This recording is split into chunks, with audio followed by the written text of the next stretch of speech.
प्रियात्मन। आज का प्रश्न है वैखरी, मध्यमा, पश्यन्ती और परा। ये चार वाणियों का ये चार प्रकार क्या है और ये मेडिटेशन में कैसे हेल्पफुल होता है। तो अब हम एक एक करके ध्यान से समझेंगे। वैखरी वाणी मतलब ये 4 लेवल ऑफ स्पीच है जो हम बोलते हैं। तो अब पहला हम बात करते हैं वैखरी वाणी का। वैखरी वाणी क्या है? जो बाह्य अभिव्यक्ति होती है, जैसे हम अपनी जीभ से, कंठ से जो बोलते हैं, जैसे आपसे बात कर रहे हैं, तो ये जो आपसे बात कर रहे हैं ये वैखरी वाणी है, यानी कि जो स्पीच का सबसे बाहरी हिस्सा जो आपको सुनाई दे रहा है। ठीक। दूसरा है मध्यमा। मध्यमा का अर्थ होता है कि बिना आवाज के शब्द, आंतरिक बातचीत, यानी कि मानसिक जप। मध्यमा का क्या अर्थ होता है कि बिना आवाज के, यानी मन में हम कुछ सोचें, विचार के रूप में हम कुछ सोचें, उसको मध्यमा कहते हैं। तीसरा पश्यन्ती है। पश्यन्ती का अर्थ होता है शब्द रहित अनुभूति, यानी भाव के रूप में किसी चीज को हम समझें, भाव के रूप में। और आखिरी है परा। आपने सुना होगा ना, परा भक्ति, यानी परा पूर्ण मौन,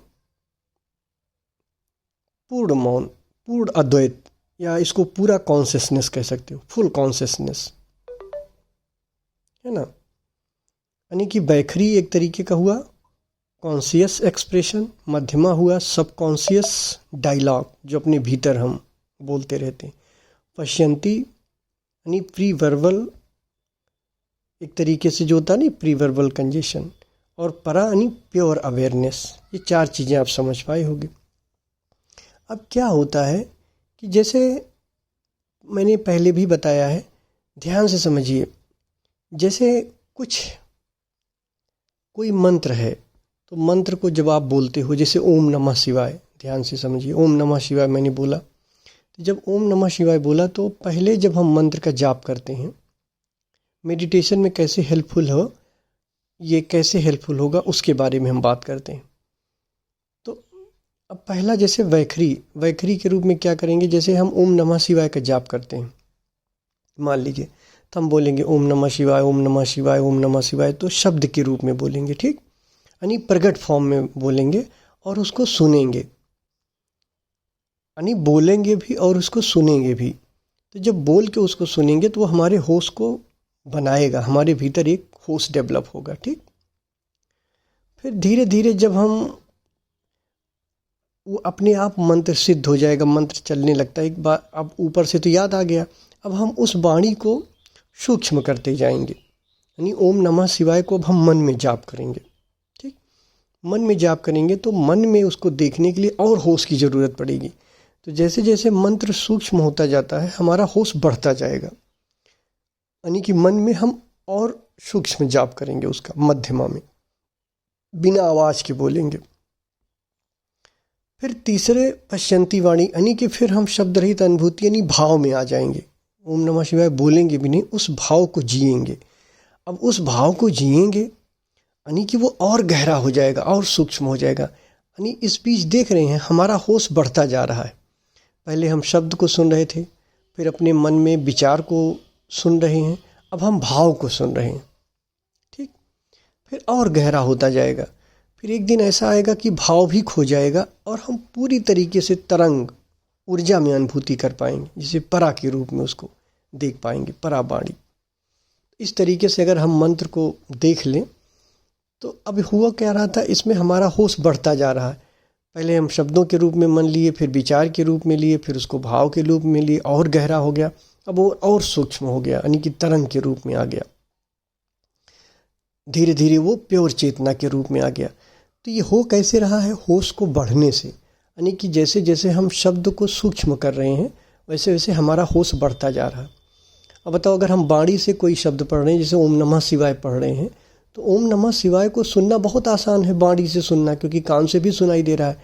लेकिन अगर इसी को हम मन में जाप करें तो उसको सुनने के लिए और होश की ज़रूरत पड़ेगी। फिर अगर भाव में इसको हम जपें तो उसको सुनने के लिए और होश की ज़रूरत पड़ेगी। फिर अगर चेतना में उसको सुनने की कोशिश करें तो उसके लिए परम होश की ज़रूरत है। तो इस तरीके से ये हमारे लिए मेडिटेशन में हेल्पफुल होता है। तो मेरे ख्याल से आप समझ पाए होंगे। यानी कि वैखरी वाणी, एक बार फिर से रिवाइज कर देता हूँ। वैखरी वाणी यानी कि हम शब्द के रूप में बोल के हम सुनते हैं। मध्यमा उसको हम मन के रूप में, विचार के रूप में सुनते हैं। फिर पश्यंती उसको हम भाव के रूप में सुनते हैं। और अंत में परा, जो प्योर कॉन्शियसनेस है, वहाँ पे उसको हम महसूस करते हैं। वहाँ पूरी तरह से अद्वैत में हो जाते हैं। वहाँ सुनने वाला नहीं, जब तक सुनते हैं तब तक द्वैत रहता है। और अंत में जो परा है, परा में हम पूरी तरीके से अद्वैत हो जाते हैं। इस तरीके से ये हमको हेल्प करता है। यानी कि 4 लेवल ऑफ स्पीच है। हमारे जो बोलने का ढंग है वो 4 स्तर का है। हम विचार से बोलते हैं, हम मन में बोलते हैं, फिर हम भाव में बोलते हैं, और फिर हम उसको चेतना के रूप में अनुभव करते हैं। तो ये लेवल ऑफ स्पीच है। वैसे मैं यही आप सबको बताता हूँ। बताता नहीं हूँ कि पहले कर्म को देखते हैं, फिर कर्म को देखने के बाद विचार को, फिर भाव को, है ना, फिर भीतर संभावना को, फिर तरंग को, और फिर अंततः शिव को, यानी कि चेतना को। तो यही सब चीज़ें हैं। बस क्या है कि ये सब चीज़ें थोड़ी सी, जब हम बड़े बड़े शब्द सुनते हैं तो लगता है या कोई अलग से कोई नई दुनिया की बात है, जबकि सब वही बातें होती हैं जो आप सुन रहे हो, जो आप देख रहे हो, जो ध्यान में आप अनुभव कर रहे हो। तो मेरे ख्याल से मेरी बात आप समझे होंगे। धन्यवाद।